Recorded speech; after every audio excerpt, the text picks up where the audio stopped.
وبركاته.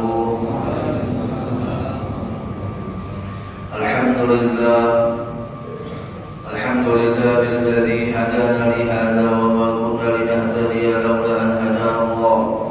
أشهد أن لا إله إلا الله وحده لا شريك له، وأشهد أن سيدنا ونبينا محمدا عبده ورسوله الذي اختاره الله واصطفاه.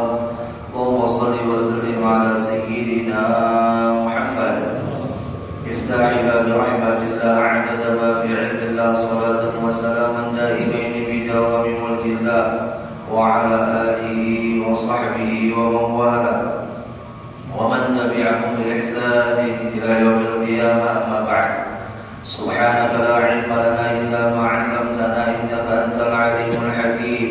لا حول ولا قوة إلا بالله العلي العظيم. نويت التعلم والتعليم والتدبر والتذكير والنفع والانتفاع والإفادة والاستفادة والحث على التمسك بكتاب الله وسنة رسول الله صلى الله عليه وسلم، والدعاء إلى الهدى والدلالة على الخير ابتغاء وجه الله مرضاته وقربه وثوابه سبحانه وتعالى.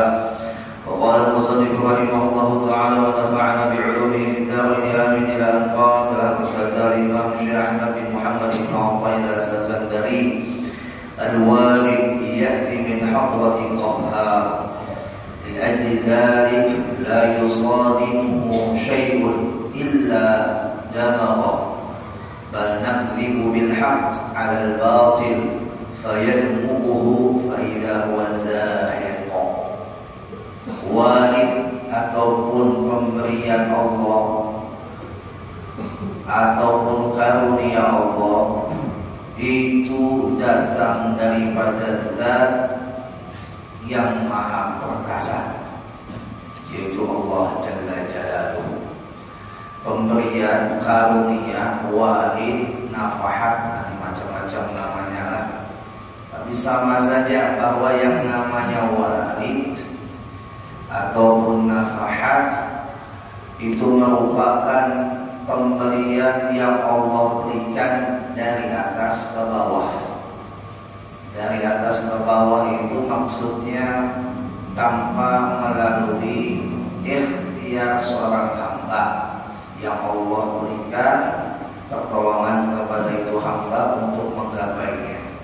Ada juga yang namanya warid nafahat, yang mana didapat melewati bawah ke atas. Tapi warid dan nafahat yang dibahas di sini adalah warid nafahat yang datang dari atas ke bawah. Ada istilah talaqi, ada istilah tanazul. Nah, di sini ujar Imam Ibnu Athaillah, apabila datang pemberian atau karunia yang berupa nafahat atau warid dari Zat Allah yang Maha Perkasa, li'ajli dzalik la yusadimu syai'. Oleh karena itu tidak ada satu penghalang, satu jua pun, ya kan, illa damaghahu, kecuali penghalang itu akan hancur. Kalau sudah Allah tetapkan waridnya itu sampai kepada seseorang, maka berapapun tebalnya itu penghalang akan hancur. Syaitan iblis hendak menghalang-halangi supaya warid pemberian Allah itu tidak sampai kepada orang itu berawal. Kalau sudah Allah tetapkan si fulan akan diberikan yang namanya warid, semalam sudah dijelaskan kan? Warid itu bisa berupa quwwatul mahabbah, bisa berupa quwwatul khasyah atau quwwatul khauf, yaitu kekuatan mahabbah atau kekuatan takut. Nah, itu apabila sudah masuk ke dalam diri seseorang, maka tidak ada satupun yang bisa menentangnya, tidak ada satupun yang bisa mengeluarkannya. Bal nakdzibu bil haqqi 'alal batil. Bahkan kami akan melenyapkan yang namanya batil oleh sebab datangnya yang hak. Fayadmuhu faidah huwa zahiq. Maka sirnalah, hancurlah, lenyaplah yang namanya batil apabila yang hak itu datang. Dalam Al-Quran kan disebutkan wa qul ja'al haqq wa zahaqa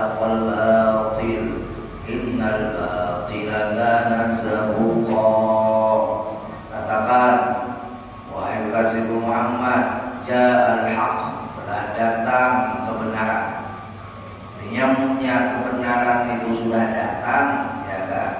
Itu kebenaran akan memusnahkan yang namanya kebatilan.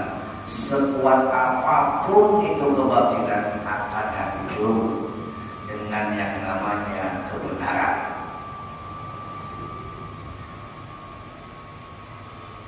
Wa zahaqal batil, ya kan? Innal batila kana zahuqa, sesungguhnya yang namanya batil itu pasti lenyap, pasti rusak, pasti hancur. Dan dari yang abadinya itu batil. Buktinya ketika orang itu memperjuangkan kebatilannya, lalu dia mati, dan setelah mati dia dihukum di dalam kuburnya di hari kebangkitannya sampai dilenyapkan kebatilan itu di dalam lautan neraka. Pasti akan hancur. Di dunia dia bisa bertahan dengan kebatilan, tapi di akhirat tidak akan ada satupun yang bisa bersilat lidah memanipulasi hukum Tuhan. Dia sudah masuk dalam gerbang alam barzah, masuk lagi dalam akhirat. Udah kawal lagi al-yawma nakhtimu ala afwahihim wa tukallimuna aydihim wa tashhadu arjuluhum bima kanu yaksibun. Mulutnya tak kunci, tak mau lagi dah, dan mengisah apa yang muncul adalah salah, ya. Yang berbandir batis tangannya yang jadi saksi. Ya. Nah, itu adalah perumpamaan bahwa apabila yang hak, yang benar itu, cahaya yang benar itu masuk ke dalam diri seorang hamba, maka berapa lapisan dinding yang ingin menahan untuk tidak masuk akan hancur dan pasti akan masuk, dan kebatilan di dalam dirinya akan rusak, kebiasaan buruknya akan berubah. Kebiasaan buruknya akan berubah. Yang tadi kebiasaan buruknya akan tunjuk berdusta. Ya, datang yang namanya walidat, datang yang namanya nafahat. Inna li rabbikum fi ayyami dahrikum nafahat fata'arradu laha, kata Nabi, sesungguhnya bagi Tuhan kalian itu pada setiap hari dan sepanjang masa yang dijadikannya itu ada saja pemberian-pemberian yang dipersembahkannya. Fata'arradu laha, ayo maka dapatilah, itu yang namanya pemberian Allah. Malam, alhamdulillah kita diizinkan untuk bisa menikmati ibadah di malam nisfu Sya'ban, dan subuh ini alhamdulillah ini manusianya kita berbanyak. Alhamdulillah mendapati keistimewaan nisfu Sya'ban, catatan amal yang baik mudah diangkat oleh Allah, catatan amal yang kada baik mudah-mudahan dihapuskan oleh Allah. Hari ini sejak fajar itu tiba, maka catatan amal sudah diangkat. Subhanallah. Yang malam tadi aku berlelah-lelah beribadah, bermunajat kepada Allah, yang itu juga merupakan walidat, dia menanai atau mendatangi daripada tawaran Allah, pemberian Allah. Subhanallah. Kalau kita diundang oleh orang mengharapkan diantari makanan orang yang undang, enggak, ya belum tentu. Datang aja, penuhi undangannya, insya Allah. Jangan dijamu oleh yang mengundang, minimal segelas baju bahkan. Ya. Allah sudah mengundang kita malam tadi. Subhanallah. Allah lagi dibuliki, tidak bawa lagi. Kamu akan datang bawa aja, selesai. Sama ini susah beda. Ini susah kamu ini dengan ini susah kamu akan datang itu beda. Perbedaannya di mana? Ya perbedaannya di waktunya, tahunnya beda. Habis itu keadaan kita yang beda. Belum lagi kalau umur kita ada sampai tahun akan datang. Nah, jadi apabila yang namanya walidat atau nafahat ini masuk ke dalam dirinya, maka kebiasaan buruk orang itu akan hilang, terdorong dengan kekuatan cintanya. Salah satu kiat untuk kita mengetahui bahwa kita ini mendapatkan nafahat atau walidat dari Allah adalah kita itu di keadaan yang baik, disibukkan oleh Allah di keadaan yang baik. Tadinya sibuk di keadaan yang buruk, tiba-tiba beralih haluan, sibuknya di keadaan yang baik. Tadinya sibuk di keadaan sia-sia, gawiannya melakukan yang sia-sia, tiba-tiba beralih haluan, pindah kepada keadaan yang baik, kesibukannya yang manfaat, kesibukannya yang berfaedah.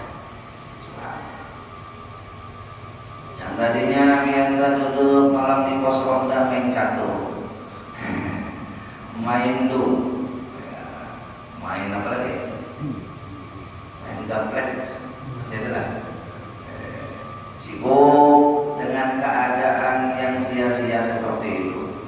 Tiba-tiba mulai hamba satu, ada beliau lagi, ya ditawari kawan duduk di pos ronda dengan ada rokok gratis, kopi sudah disiapkan, ya bahkan di jam ini dihadirkan pulang.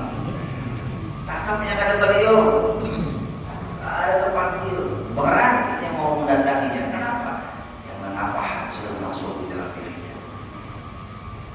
Pemberian Allah yang berupa walidat, nafahat itu sudah masuk di dalam dirinya.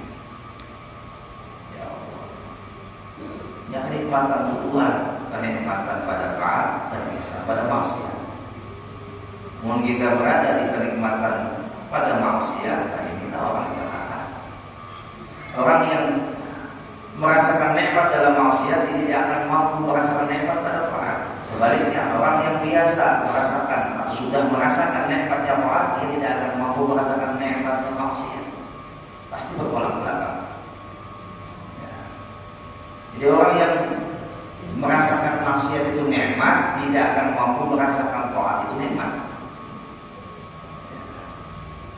Tapi kalau orang yang sudah merasakan taat itu nikmat, dia tidak akan mampu merasakan maksiat itu nikmat. Dikasih pernak-pernik dunia, warna-warni dunia yang begitu mempesona. Ada beliau, yang sudah nikmat itu. Nah ini yang kita cari nih. Allah berikan nikmat itu, Allah berikan nikmat itu kebaikan, itu mahal harganya Allah itu. Kayak dulu deh, suruh nanti nikmat, ya. Insya Allah nikmat-nikmat yang sia-sia itu akan hilang, runtuh dengan sendirinya. Karena sudah terbangun nikmat taat di dalam diri kita. Mudah-mudahan itu harapan dan doa kita selalu kepada Allah. Karena tidak akan bisa berlaku kecuali itu adalah pemberian Allah, pertolongan Allah, izin Allah, taufiknya Allah. Ya Allah.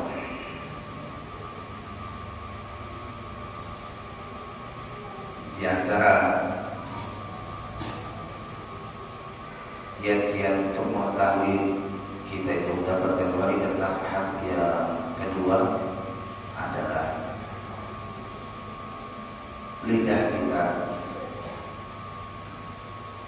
itu mudah ringan basah dengan zikrullah. Orang yang maksiat tapi masih pikir kepada Allah, ini bahasanya maksiat jalan, pikir jalan. Kata ulama tasawuf, ya khususnya orang yang berjalan di dalam ahlul dzikir atau ahlullah, selama dia masih zikrullah, ingat kepada Allah, maksiat yang ia lakukan tadi pelan-pelan akan dirontokkan oleh Allah. Perlu kasih contoh. Kuitan lun kata ketujuh lawan ulun yang melakukan namanya main game, Pak. Ya. Abang ulun pada ketujuh ulun main game. Tapi yang namanya hobi, apa aja main game. Tapi teman-teman datang pula pada kuitan, ingat lawan kuitan, nyebut kuitan, ya kan. selama main gamenya itu selalu terhubung dengan kuitan yang kada senang dengan kita atau ulun yang main game, selama itu pula pelan-pelan main game itu atau main gamenya ulun itu akan mulai hilang. Kenapa? Karena selalu ingat dengan orang yang tidak suka dengan main game. Sama terus orang maksiat tapi selalu dikir Allah. Lambat laun dia akan merontokkan kemaksiatannya karena dia ingat Allah tidak suka dengan kemaksiatan yang ia lakukan. Zikrullah itu apa? Kan menyebut Allah. Dalam arti yang lain ingat lawan Allah. Ya. Makanya ulama mengatakan hancurkan kebiasaan buruk dengan zikrullah, dengan zikir kepada Allah. Ya. Habis itu lagi, pertama dikasih zikir, yang kedua dikasih salat ala Nabi, dengan memperbanyak salawat kepada Nabi. Karena di dalam Al-Quran Allah sendiri yang telah menjanjikan bagi orang yang bersalawat itu balasannya apa? Walladzi yusalli 'alaikum wa malaikatuhu yukhrijukum minadh dhulumati ilan nur. Dia Allah dan malaikat-malaikatnya membalas salawat yang disampaikan hambanya kepada nabinya dengan balasan apa? Apa balasannya? Liyukhrijakum minadh dhulumati ilan nur. Dikeluarkan kalian dari kegelapan kepada terang benderang. Dikeluarkan kalian dari kehinaan kepada kemuliaan. Dikeluarkan kalian dari kemaksiatan kepada ketaatan. Kepada zikir, perbanyak sholawat. Dan yang terakhir satu paket bikasratil istighfar wal doa. Memperbanyak istighfar dengan doa. Istighfar dan doa. Maka dengan demikian walidat nafahat itu akan didapat. Ini namanya dengan cara talaki, naik talaki. Kalau yang pertama itu nazul dari atas ke bawah. Jadi kiat-kiat yang seperti ini diberikan oleh Allah jalan kepada kita untuk memilih ikhtiar mana yang kalian lakukan, ikhtiar yang mana yang kalian pilih untuk kalian mendapatkan sesuatu.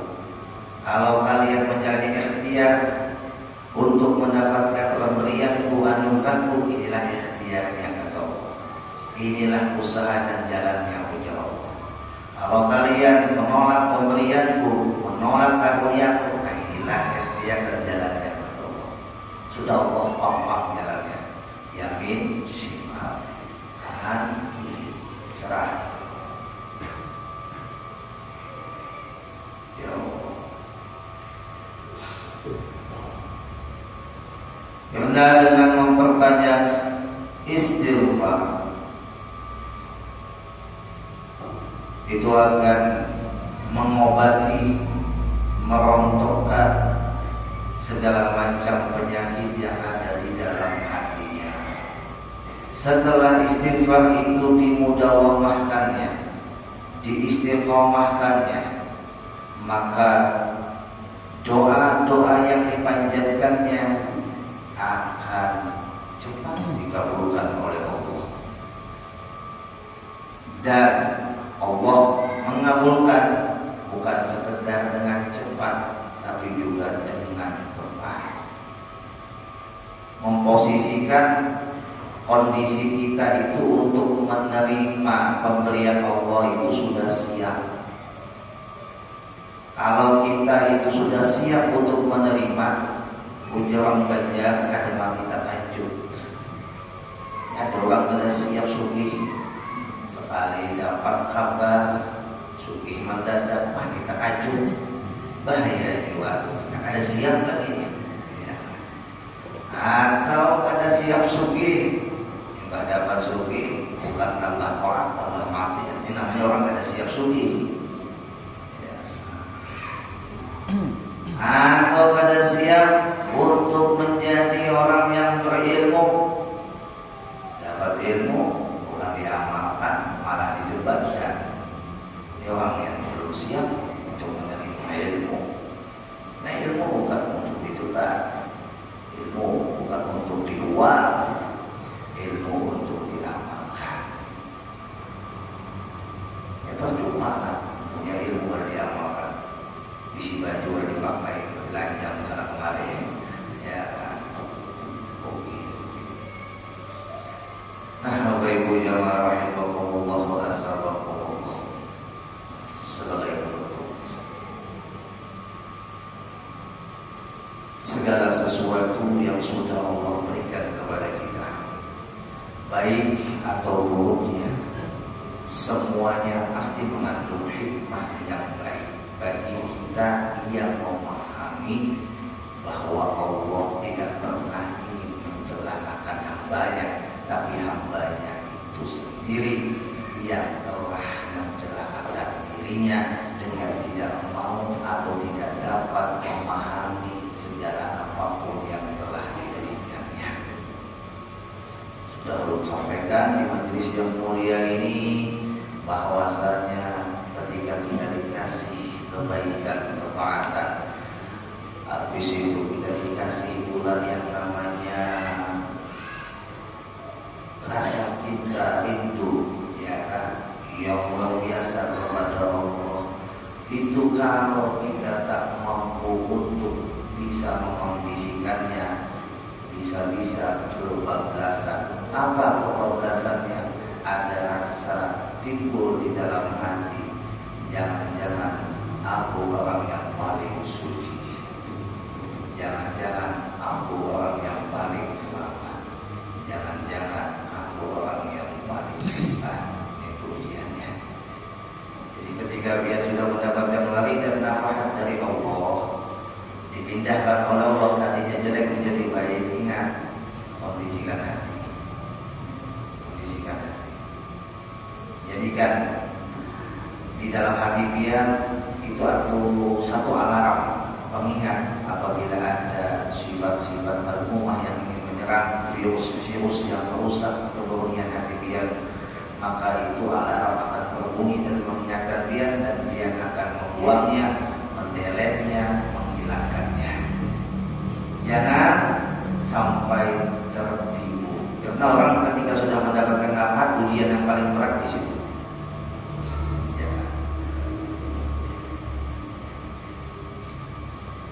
Taat baik, tapi ujiannya harus tinggi. Ketika mampu kita taat, ingat, jangan sampai kita merasa yang paling taat. Ketika kita mampu melakukan kebaikan, ingat, jangan sampai kita merasa lebih baik dari orang lain. Umumnya kita merasa lebih baik dari orang lain saja itu sudah masuk dalam kategori sombong. Apalagi merasa lebih baik daripada orang yang di atas kita. Siapa? Kalau sesama makhluk, kita sebagai anak di atas kita sebagai istri di atas kita suami, kita sebagai murid di atas kita guru kita sebagai bawahan di atas kita atasan. Itu sesama makhluk. Kalau kita kepada Tuhan kita jelas sudah. Kita bawahan, hamba, dan di atas kita adalah Allah sebagai Tuhan. Nah, apabila kita merasa kita lebih baik, ana khairun minhu khalaqtani min nar wa khalaqtahu min tin, perkataan siapa? Iblis. Aku lebih baik daripadanya karena aku dijadikan daripada api, Anda dijadikan daripada tanah. Maunya ada rasa nangka itu, ayolah kasih istighfar. Maunya ada nafahat tadi akan terkontaminasi pula.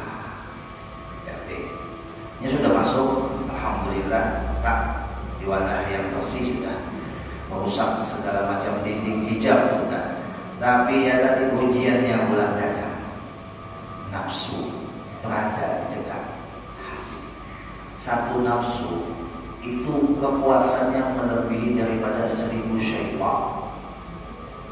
Satu nafsu itu kekuatannya melebihi daripada 1000 syaitan yang menghasut. Lalu jaminan untuk kita bisa mendapatkan nafahat itu sampai berujung kepada husnul khotimah adalah dengan terus-menerus mawas diri dengan koleksi pada hati. Selalu perhatikan hati. Kalau ada kemasukan takabur, langsung saja dibuang, kembalikan. Kalau ada masuk riya, langsung saja dibuang, kembalikan. Kalau masuk sumah dan lain sebagainya, keluarkan, kembalikan. Jangan sampai dibiarkan. Kita dengan hubungan wali, ya. Wali itu manusia, kita juga manusia. Perbedaannya kita dengan wali, kita suka berlama-lama dengan dosa. Wali tidak suka berlama-lama dengan dosa. Kita kemasukan dosa, wali pun bisa kemasukan dosa. Bedanya kita diamkan itu dosa berlama-lama di dalam diri kita, sedangkan wali tidak mau berlama-lama dengan dosa. Ayyahfadahullah min tamadihi fizzalali wal khawf. In waqa'a fihima ayyuhimahut tawbah. Yang namanya wali itu kan diberikan oleh Allah karunia mahfuz, dijaga oleh Allah. Dijaga oleh Allah daripada berkepanjangan atas ketergelinciran dan kekhilafan atau kesalahan. Apabila wali itu melakukan ketergelinciran atau kesalahan, dia langsung diilhamkan oleh Allah taubat, langsung minta ampun. Menunjukkan apa? Wali pun belum aman dari yang namanya dosa. Tapi cara menyikapi dosanya itu ada perbedaan antara kita dengan wali.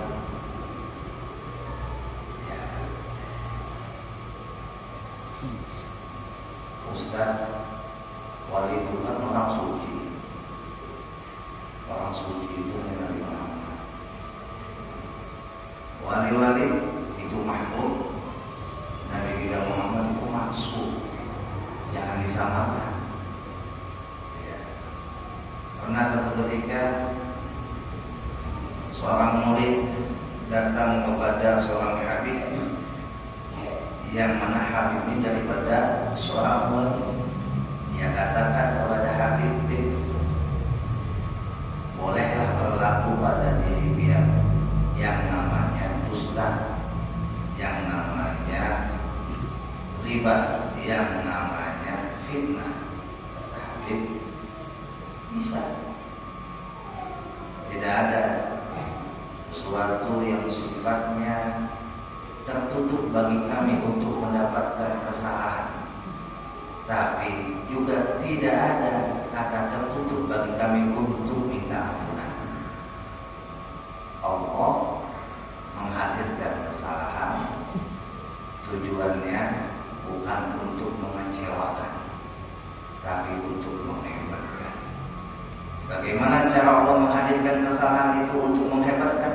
Supaya aku, kata Habib yang wali ini, merasa diri tidak suci di hadapan Allah. Nah, kalau kita mulai lagi halus sampai Tuhan, ada pernah melakukan kesalahan zahir, batin dan bohong. Kesalahan itu bukan hanya zahir. Wali umpama ada melakukan kesalahan zina, mabuk, zahir, hati, batin bisa jadi prasangka dan lain sebagainya. Tapi yang tadi bedanya dengan kita, mereka cepat minta ampun, taubat kepada Allah. Dan dosa itu dihadirkan untuk apa? Untuk menundukkan diri bahwa khuliqal insana dha'ifa. Dijadikan manusia itu lemah. Dijadikan manusia itu dari apa? Dari sperma yang hina. Dijadikan manusia itu apa? Al-insan mahal khata'i wan nisyan. Manusia itu kata Nabi tempat salah dan khilaf. Supaya dia sadar bahwasanya yang maha suci hanya Allah. Dia tidak suci. Fala tuzakku anfusakum, kata Allah dalam Al-Quran. Jangan sekali-kali kamu merasa diri kamu suci. Apabila sudah ada dalam hati kita, aku suci, aku barasi, aku kada berdosa, aku orang hebat, waliyadzubillah. Maka taat kita, amal kita, kebaikan kita bukan jalan keselamatan kepada kita. Karena kita tidak lulus ujian di situ. Ya. Nah, jadi ketika kita belajar ilmu fikih, ilmu tasawuf, maka kombinasikanlah, jangan ditabrakan, posisikanlah pada tempatnya. Fikih hendaknya di lahir, tasawuf hendaknya di batin. Kalau pian sudah bisa menempatkan pada tempatnya, maka pian akan ngerti dalam setiap apa yang disampaikan oleh Nabi di dalam hadisnya dan oleh Allah di dalam firman-Nya. Karena kan ada bahasa Allah yang kadang-kadang disalahartikan oleh hubungan orientalis. Contoh, Allah katakan dalam firman-Nya, Allah khalaqakum wa ma ta'malun. Allah menjadikan kalian dan Allah menjadikan perbuatan kalian. Artinya kalian dan perbuatan kalian itu semuanya adalah olahan Allah. Nah, ditambahkan dengan ayat yang lain. Ma asabaka min hasanatin fa min Allah wa ma asabaka min sayyi'atin fa min nafsik.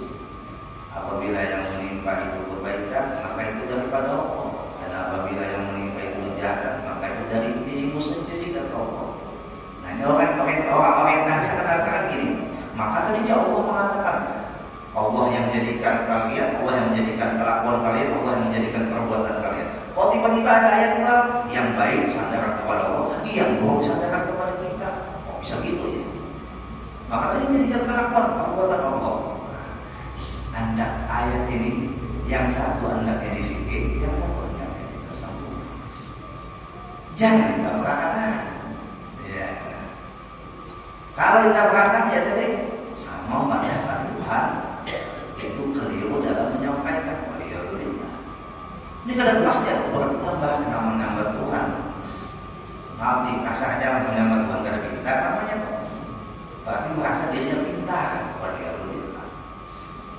Jadi Bapak Ibu jamaah rahimahumullah, tasawuf ada tempatnya, fikih ada tempatnya. Jadi ketika guru menyampaikan ini, oh dia anak ini fikih. Ketika guru menyampaikan, oh dia anak ini tasawuf, nyaman dia menerimanya. Jika ada guru si A menyambat ini, guru si B menyambat ini, kali ini dibualakannya. Kenapa? Yang membualkan tidak paham. Oh, guru lagi bicara tasawuf, guru bicara fikihnya ada paham. Pikirannya berbeda pendapat, padahal tidak. Hanya saja pembahasannya pada fard ataupun pembahasan yang beda. Yang satu pembahasan lahir, yang satu pembahasan batin. Nah, Bapak Ibu jamaah rahimahumullah wa ta'ala. Mudah-mudahan ada manfaatnya dan kita diberikan oleh Allah ilmu yang manfaat, ilmu yang menjadi sebab kita selamat, dan Allah berikan kemakbulan dalam setiap doa-doa kita, yang mana doa-doa kita ini dibimbing dengan hidayahnya, sehingga tidaklah kita meminta kecuali yang kita minta adalah yang diridhoinya. Mudah-mudahan permintaan yang diridhoi oleh Allah berikan kepada kita kebaikan, dan Allah tambahkan kebaikan dalam setiap langkah kehidupan kita hingga husnul khatimah. Amin. Allahumma amin. Al-Fatihah. Bismillahirrahmanirrahim. Alhamdulillahirabbil alamin, arrahmanirrahim, maliki yaumiddin. Iyyaka na'budu wa iyyaka nasta'in.